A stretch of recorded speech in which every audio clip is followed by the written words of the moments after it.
Why does loneliness hurt us so much? Well, the song Reckless by Madison Beer talks about how isolation truly feels from the inside. Imagine you're trapped inside a small, gilded cage. The cage looks splendid from the inside, and its openings allow you to daydream to your heart's content. But it's still a prison where you can dream but not live, let alone grow. One day, someone inserts a key into the lock of your cage and opens its door.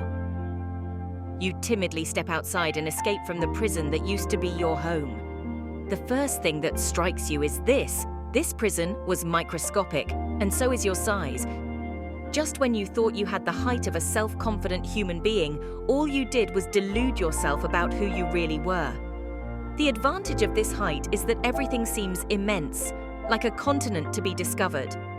Every blade of grass, every flower, every clod of earth is an obstacle to be overcome. Yet everything seems strangely empty. You're alone in the middle of an immense landscape. Perhaps your lack of growth has something to do with it. You climb the first available ladder to reach the height to contemplate this new world. And the realization is more disappointing than helpful. This empty world is not meant to be explored alone. Loneliness overwhelms you. What can you do?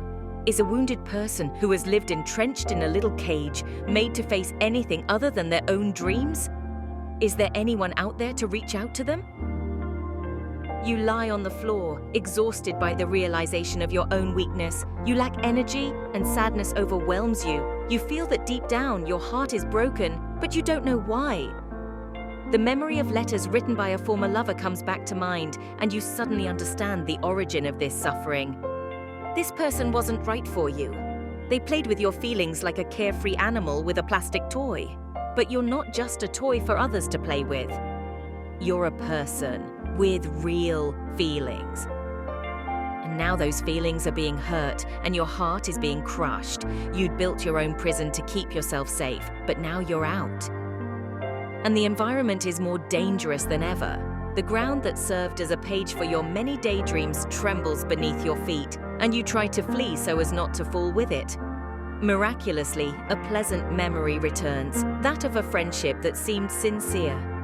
This memory helps you through this new world of torment like a protective vehicle. But this friendship, this love has been over for far too long, and even memory fades. You end up ejected once again into reality, into the accumulated suffering you had chosen to ignore, and into a redemptive ocean that might allow you to forget everything. You immerse your memory into oblivion and insensitivity, making the world seem less cruel and hard to bear. But is it the solution?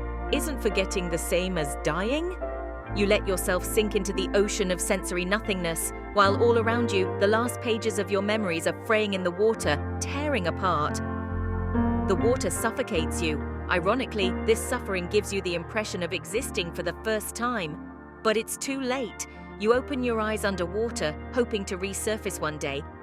But will anyone be there this time to offer you a hand? You let yourself sink, hoping that this time things will be different.